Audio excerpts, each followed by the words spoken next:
Okay, good morning to you. This is Splash 105.5 FM, the Integrity Station. It is 21 minutes before 8 o'clock, and we sincerely must apologize for starting Sports Bank behind schedule this morning. We needed to clear the table, let me just say the referee didn't blow the whistle on time. It happened. It's one of those things, but we sincerely apologize. You're welcome on board a midweek edition of Sports Bang, and we promise that from now till 8 o'clock you'll get the package as you signed up for on the program this morning. Exactly the best and the latest in the world of sports. My name is Tunde Olawuwo this morning, and of course I'm riding alongside Ferami Adegboyega shortly. You will be hearing his voice. Just to let you know, we have something about the senior male national basketball team of Nigeria, talking about D Tigers. What are they preparing for? It's all about the 2020 Tokyo Olympics. Everybody getting set for the Three Lions of England. Well, there are so many people's second favorite team, so you cannot look past them in what they are doing. Sometimes they've also won their own group, laying a marker that they're one of the favorites as far as this tournament is concerned. Maybe Fermi agrees, maybe he disagrees. You'll get to find out later. Lionel Andres Messi equals Argentina's all-time appearance record, and of course he signed a fan's incredible tattoo. So, welcome on board Sports Bank. It's going to be an absolutely interesting time this morning. Ferami, how are you? Yeah, good morning to you today. I'm doing great. I'm very sure you're fine too. Good morning to our wonderful listener out there.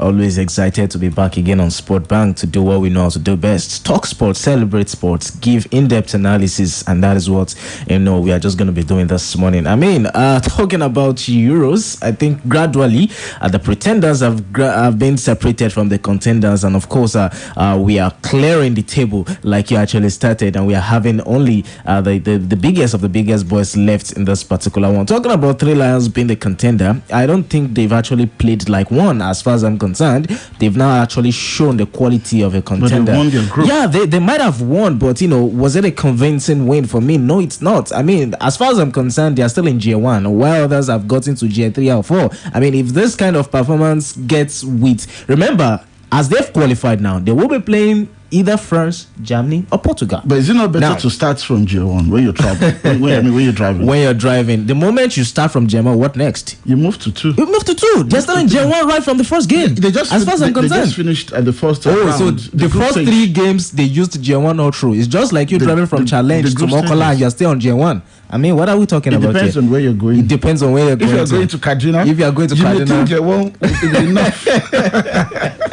But for me, yeah, definitely. But for me, I think they really need to improve on their performances. Gerge needs to make some, drastic decisions that would make that team, really, really compete. Because as far as I'm concerned, talked about champion football, but we haven't seen it from them. We haven't at all. There's still a lot to be done in that team if they will go far, if they will be able to defend the French national team. If they continue with this kind of performance, I don't see them getting past the round of 16. But then, it is football. Anything they say can happen. But the good news is the fact that, 60,000 fans have actually been, allowed, be agreed upon for the semi-finals and the finals at the Wembley Stadium. That is 75% of the capacity of that stadium. And it will be the biggest, for 15 months in England. Definitely. Well, let us start from the home front. Remember, here is our centerpiece.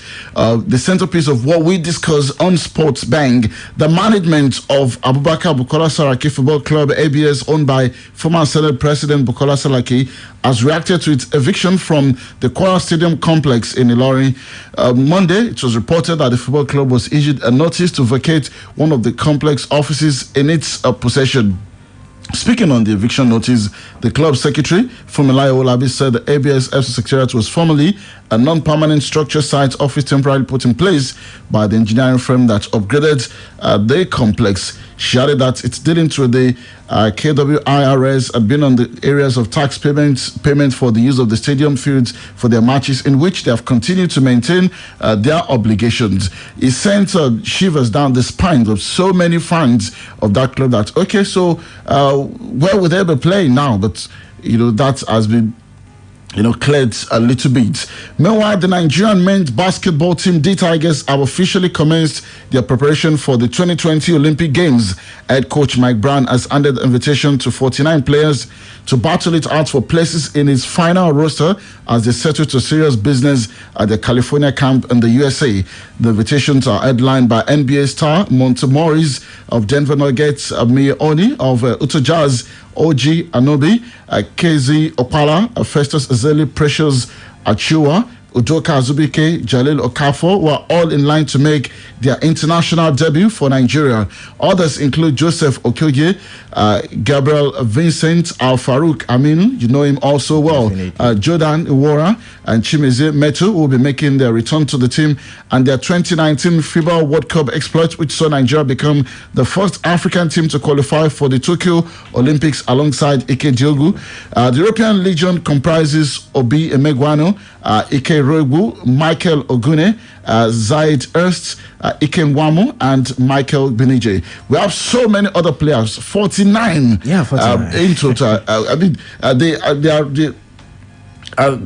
They started arriving in camp on Sunday. That's 20th of June for the first phase of the campaign.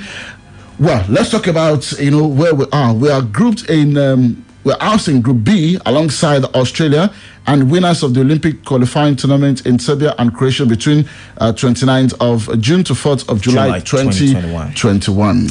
Let's hope we make a good showing. I think we will, undoubtedly. I think in this group, not just a spread to other guys in this group, I think we are actually, one of the favorites. No, that's the fact. If it's not a fact, we won't say it here, and that is it. I mean, the Tigers, they've had an amazing team for themselves over the years. They've been able to build a very solid team over the years, and of course with the addition of some new players coming on board that have decided to actually opt their allegiance with the national team, I think it would actually go a long way for the national team. So we're just open and looking forward to the final list that would actually be given out by Mike Brown. But so far so good. I think he's been able to call the best of the best in the whole world to actually come down here and actually represent the Tigers. Hopefully we have a very good show, a very good outing in that particular one. But for me, I think this is a very strong list, a very strong squad, and it's going to find it difficult to even want to drop some people, because these guys, whether we like it or not, in their respective teams, they're actually doing so well to some extent right there. So I think a fantastic one. Let's see how it goes for the Tigers of Nigeria. Okay, we'll return to football shortly on Sports Bang.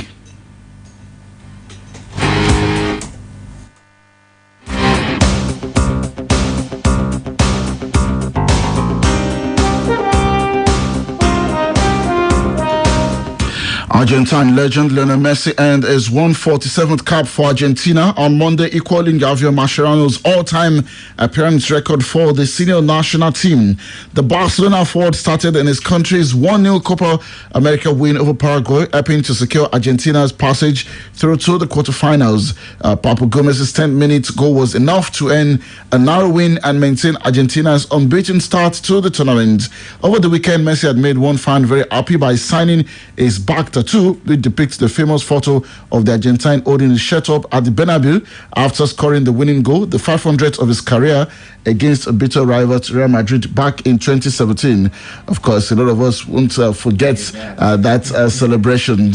Argentine broadcaster TYC Sport published a photo of the incredible artwork on its Instagram page, where Messi saw it and commented that he would like to sign it. After Messi followed through on his promise, the fan returned to the tattoo shop to have the Argentine signature inked onto his back permanently. This guy is not just living his dream on the pitch. Definitely. Remember, just imagine what that would mean to that particular fan. Definitely, a lot. These guys, this celebrity, these footballers, they have some people somewhere that are crazy diehard fan of them, and they would do anything just to make sure that they actually get their attention, and that is one of those that this man has actually done. I think he has been so humble enough, talking about Lionel Messi, to be able to actually go through with his promises, knowing fully well that without these guys, to some extent, they would not have actually gotten to where they have at this point in time. But then he's been able to do so well for himself. So fantastic one for him, and of course breaking that a record. Whether we like it or not, He might not have actually won an international title for himself, but hey, the contribution he gives to that Argentina team can never be underrated. At the senior level. At the senior level, definitely. Of course, at the senior level, can never be underrated. And of course, he's trying all his best, especially this particular Copa America, to make sure that the Argentine team goes a little bit more far than what they've been actually going through, and maybe they would actually surpass what they've been doing, so far in the previous editions. Okay, moving on Sports Bank, but we must, conclude about the Copa America. Earlier in Group A, Chile secured its ticket to the quarterfinals thanks to a 1-0 draw against Uruguay, with Arturo Vidal's own goal cancelling out Eduardo Vargas' opener. The top 4 teams from each 5-team group advanced to the knockout stages. And from the Copa America, we'll take our business now to the UEFA Euro Championship. Just to summarize, those who have qualified, at what level. For the group winners, you mentioned Italy, Belgium, Netherlands, and now England. The runners-up, Wales, Denmark, Austria, Croatia. Best third-place teams confirmed so far, Switzerland and Czech Republic. Final group position to be confirmed for Sweden and France. The top 2 in each group plus the 4 best third-place teams advance to the round of 16. So, it continues to get interesting. Yeah. You said England haven't, gone past gear 1 at all, as far as I'm concerned. And if you look at what they actually displayed yesterday against the Czech Republic, guys, I was actually a little bit disappointed, because after the 26th minute, that's the second shot. Throughout the second half, they were dry, as far as I'm concerned. They were not actually giving out that competition that was actually needed from the English national team. And I just had a decision in my head that, hey, these guys are just vibes. They don't have what it really takes to contend with these heroes, as far as I'm concerned. Okay, let's quickly shift our attention to today's games. Slovakia in Group A will play against Spain, Sweden versus Poland, and in Group F, Germany versus Hungary, and Portugal against France. Defending champions of the Euros versus world champion in 2014. It's going to be a very tough one, especially for the France national team. Let me say why. Because the Portuguese national team, they know that they have everything at stake this time around. They must try as much as possible to make sure that they actually get something out of this game, knowing fully well that they were actually destroyed by the Germans 4-2. They have a lot of work to actually balance. Even though they scored first. And from the very blast of the whistle, I knew the Germans were still going to win this game, because they kept on processing, and they were much more effective this time around than what they played against the French national team in their first game. So put all this together, you will know that these guys were definitely going to get something. And same thing with the French national team as well. They would actually come at you. The problem the Portuguese have at this point in time is that they do not have a well-disciplined and coordinated defense. I mean, the likes of Ruben Diaz had a very good season with City. Surprisingly, what's going on? I mean, sometimes you're as good as your partner, and that is what we saw in these Euros at this point in time. I mean, the likes of Nicolas Pepe, Semedo, these guys, they are not up to his level. No disrespect to them, but hey, at this point in time, with what they're actually doing out right now, I don't think these are the set of guys that would actually stop the likes of Kylian Mbappe, stop the likes of Benzema, Antoine Griezmann from scoring. So I think they have a lot of work caught out for them. And later, I mean, look at the goals that we actually scored. Majority of those goals, those guys were left unmarked, and that says a lot. But the German national team can do that to anybody on their day. Definitely, but they weren't able to do that against the French team. That's why I said on their day. On their day. Remember what they did to Brazil at the 2014 World Cup? Really? At the Maracanã Stadium. Of course, definitely. Nobody will forget on their that day. But even against the French national team, it's going to look like they're not playing at all. They had a huge possession. They were like the team that had a larger share of possession. They couldn't that find game. the killer instinct, but they did against the Portuguese. It was different. It's a win or bust. Definitely, they knew that they needed to win that game very, very importantly. But imagine if after the Portuguese scoring first, they had been much more disciplined, much more solid. Maybe it would have actually gone south for them against the run of play. Definitely, which was much more similar to what the French national team actually did as well. They allowed them to actually keep the share of possession. They were much disciplined, and when they had the chance, when they had the ball in the possession, they actually hit them on that, and they actually got the goal. So I think this time around, the Portuguese, they have to be very, very careful. Okay. goes by Nikola Vlasic, Luka Modric, and Ivan Perisic, and Croatia a victory in Glasgow that claimed the runners-up berth in Group D and a place in the last 16. But for co-host Scotland, now they've bowed out of the tournament. You see, for some countries like Croatia, you just know that they will turn up at an international tournament. Definitely. They may not win it, but they will turn up. Of course, and that's what he did yesterday. I mean, a touch of class from Luka Modric right there. Look at that fantastic goal he actually scored yesterday. That shows the quality of an experienced player from these guys. I mean, they started struggling in their particular group, but they were able to actually pick up, and this time around they've actually qualified. Maybe they will go far. Remember in the 2018 World Cup as well, they didn't really have this kind of scintillating performance at the beginning. They were able to actually squeeze through to the knockout stages, and that was it, and they actually made their way through the finals. Maybe this could actually turn out to be the same. Time will definitely tell. Let's just wait and see. Okay, before we leave, let's peep into what the rumor mills dropping for us with regards to the transfer world. According to Football Insider, Chelsea are ready to challenge Manchester City for the signature of Aston Villa's England midfielder Jack Grealish. Also, RMZ saying France striker Kylian Mbappe is asked to leave PSG. The 22-year-old's deal with the League One club runs out next summer, and he seems he wants to go to Real Madrid. Man City winger Raheem Sterling would not be keen on moving to Tottenham as part of a deal that could take his England teammate Harry Kane the other way. £100 million is what City are willing to pay. Yeah. But definitely Spurs will not let him go for that kind of money. I could remember I said it here that if Levy's going to allow this man go, he won't let him go less than probably 150. Even if he feels 150 is okay. I see somewhere around 130. Especially since the player has shown he doesn't want him to go. Leave. That's the thing. But the player wants to leave. The player wants to leave, but he still has a contract. He's a big player. He still has a contract. You can't tie him down. If the person paying you and that has given you contract still feels that I still want you and nobody's coming with the right offer, he won't allow you go. Maybe 130, somewhere in between. If he doesn't want him to go, he will stick at that 150 or 170. Definitely. Remember, he's got injury records as well. Definitely.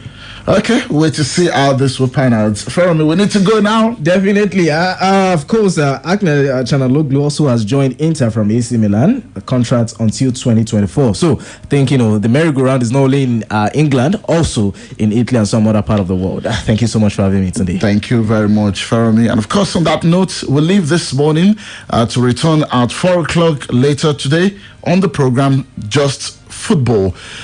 Please make sure you catch up with us on that one. My name is Tunde Olawuwo. Do have a fantastic Wednesday. Thank you for listening, and bye-bye.